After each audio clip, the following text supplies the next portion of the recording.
নমস্কার, আমার একটা ব্লগে আপনাদের স্বাগত জানাই। এই যে আমার হাজব্যান্ড এসেছে, ও তো কতদিন ধরে খুব শরীর খারাপে ভুগলো, প্রচণ্ড রক্ত আমাশা থেকে আরম্ভ করে সেই পেটের যন্ত্রণা। ওর আগে অপারেশন হয়েছিল না, টিউমার হয়েছিল পেটে, সেই এতে অ্যাপেন্ডিক্সে টিউমার হয়েছিল। অপারেশন অনেক বছর আগে 2005-এ, সেইটা আবার যন্ত্রণা আরম্ভ হচ্ছে। ওর খুব শরীর খারাপ, ওই বাড়িতেই আছে, ছেলে নিয়ে যায় সব জায়গাতে ডাক্তার দেখাতে। সেই জন্যে এসেছে কালকে। এই যে মাংস করেছি, আর এখানে আছে মাছের বড়া করেছিলাম, মাছের তেলের বড়া আছে, আর একটুখানি চিংড়ি মাছ বাটা, মাথা বাটাটা খেতে ভালোবাসে চিংড়ি মাছের, সেই জন্যে সেই চিংড়ি মাছের মাথা বাটাটা রয়েছে, ওইটা দেবো ওকে। ওর জন্যই রেখেছিলাম, কালকে করেছিলাম, আমি জানি ও ভালোবাসে খেতে, ওই জন্য ওর জন্য রেখে দিয়েছিলাম, ওকে দেবো। চিংড়ি মাছের মাথা বাটা, একটুখানি দেবো, মাছের তেলের বড়া আছে এর ভেতরে, এই যে এর ভেতরে মাছের তেলের বড়া আছে, একটু দেবো, আর মাংস দেবো। ভাতটা বেড়ে দিয়ে আসি ভাতটা। এই যে মাংস দিয়েছি, দুটো বড়া দিয়েছি, আর একটুখানি ছিল মাছের মাথা বাটা, একটুখানি দিয়ে দিয়েছি আমি। ও এখন চিংড়ি মাছ খেতে চায় না, আগে চিংড়ি মাছ খেত, এখন খেতেই চায় না। এই যে বাবা, জামা পরোনি, কিছু পরোনি, তাই না? খেতে বসো। সব নিয়ে এসেছো ছাদ থেকে? সব শুকিয়ে গেছে তো? না, ওইখানে মেলবি। ও সব শুকোয়নি এখনো কোমরগুলো, আমি জানি তো। অল্প অল্প ভিজে আছে, ঠিক আছে, সারাদিনে শুকিয়ে যাবে। তুমি খেতে বসে যাও, ও তোমাকে দেখাতে পাচ্ছি না, তুমি তো আলগা গায়ে বসে আছো। আর কি নেবে দেখো, মাংস টাংস সব দিয়েছি। তোমাকে কি চামচ দেবো নাকি এমনিই খাবে? চামচ লাগবে না তো? আচ্ছা, তাহলে নিয়ে নাও। তুমি তো পেটে লাগছে বলতে আমি 2 পিসই মাংস দিয়েছি, বেশি দিইনি। তুমি তখন থেকে বলছো না তোমার পেটে লাগছে, কষ্ট হচ্ছে। ডিমের পচটচগুলো না খেলে পারতে, তাহলে পেটে লাগছে কষ্ট হচ্ছে বলছো। উইক লাগে না, উইকের ভাব আছে, উইকনেস আছে। দেখো শরীর খারাপ, কবে থেকে শরীর খারাপ, এখনো শরীর ঠিক করতে পারলো না, কি বলবো।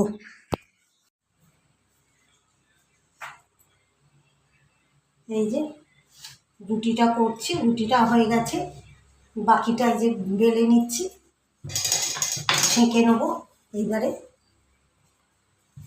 আমি রুটি বেলবো একদম গোল, একদম ভর্তি। আমার মা, যার জন্য আমার মা লুচি পরোটা, আমার মা বলতো তোর মতো কেউ বেলতে পারবে না লুচি পরোটা। আমার মায়ের ওই জন্য কেউ যদি বেলে দেয়, আমার মা বলবে না না, মানু বেলুক, ওর মতে বেলতে কেউ পারবে না অত সুন্দর। ওই জন্য রুটি পরোটা লুচি হলেই আমার মা আমাকে ডাকতো, মানু বেলে দিয়ে যায়, আর আমি বেলতাম, আর আমার বেলবো একদম গোল। এই যে রুটি বেলেছি গোল একদম, আর বড় করে করি, বড় করে না করলে না চাটু একদম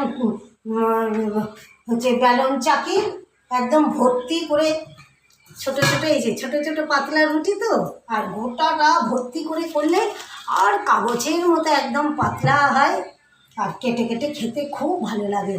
আমার বর ওই জন্যে বেশি হয়ে গেলে, রুটি যদি বেশি মোটা হয়ে যায়, ও খেতে চায় না, বলে মোটা রুটি বড্ড শক্ত হয়, মোটা রুটি করবে না, একদম পাতলা পাতলা লেচি করবে, করে বড় করে করবে, একটুখানি ছিলবে, একদম কাগজের মতো টুকটুক করে ছিলে যাবে একদম। সেই রুটি খেতে ও ভালোবাসে আমার বর। আমিও সেই রকমভাবে রুটি করে করে অভ্যস্ত। আর আমাদের তো ছোট্ট ছোট্ট এইটুকুটুকু লেচি হয়, 7টা, ও 4টে রুটি খায়, এই 3টে খায়, আমি 4টে খাই, এই 7টা রুটি আমাদের লাগে দুজনের। সব হয়ে গেছে, ও তো মাংস ছাড়া রুটি খাবেই না। আমাদের বাড়িতে মাংসটা ওই বেশি ভালোবাসে, কারণ ও খেতে চায় না, মাছ খেতে চায় না আমার বর। ওই জন্য মাংসটা বেশি ভালোবাসে বলে ওই জন্য মাংসটাকে আমি রাত্রিবেলা মাংস আমি খাই না। ওই আলু পটলের তরকারি আছে করে রেখেছি, ওই যখন রান্না করি রান্নার শেষে সব আলু পটলের তরকারি যা যেটুকু করার বিকালবেলা খাওয়ার জন্য আমি ঠান্ডা জিনিসটা তবু আমি খেতে পারি, কিন্তু ও খেতে পারে না। ও যা কিছু খাবে আমার বর সব গরম গরম চাই।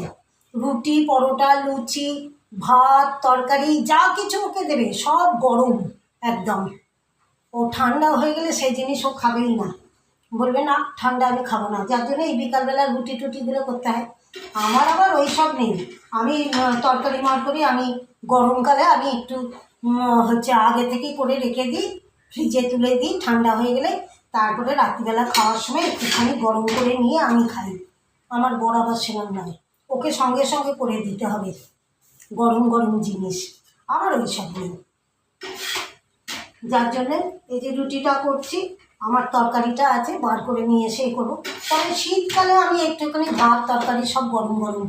শীতকালেতে ঠান্ডার মধ্যে জিনিস ঠান্ডা হয়ে গেলে না খেতে ইচ্ছা করে না, টেস্ট লাগে না একদম সব কিছু। এবার শুধু আমার তরকারিটা বসিয়ে দেবো আর ওর মাংসটা গরম করবো। মাংস দিয়ে খাবে রুটি, পরোটা, রুটি ও মাংস দিয়ে খেতে ভীষণ ভালোবাসে। অন্য কিছু চাই না। ওর অপারেশন হয়েছিল 2005 সালে। সে তো আমাকে নিয়ে গিয়ে সব কিছু করতে হয়েছে, আমাকে নিয়ে গিয়ে ভর্তি করতে হয়েছে। যদিও ছেলেটা ছিল, আমার ননদ ছিল, সকলেই ছিল, তবে ভর্তি হচ্ছে ওর। সেই যেখানে লেগেছিল ওর তো এতে কী বলে টিউমার হয়েছিল অ্যাপেন্ডিসে। আমার বরের 2005-এ অপারেশন হয়েছিল গার্ডেন রিচ হসপিটালে। আমার বর রেলে সার্ভিস করতো, এখন তো রিটায়ার হয়ে গেছে। এই যে আলু পটলের তরকারিটা গরমে বসিয়েছি, এই যে গরম করতে, আর এই মাংসটা আছে গরম করে দেবো। ও যখন খাবে তো হয়তো একটা আলু আর একটা মাংস, একটা আলু, এক পিস আলু আর এক পিস মাংস, ব্যাস তাতেই ওর হয়ে যায়। তার থেকে বেশিও কিছু খাকের মতো আমি ব্লগটা শেষ করলাম। যদি ভালো লাগে আপনাদের একটা লাইক আর সাবস্ক্রাইব করে তো থাকুন, শান্তিতে থাকুন।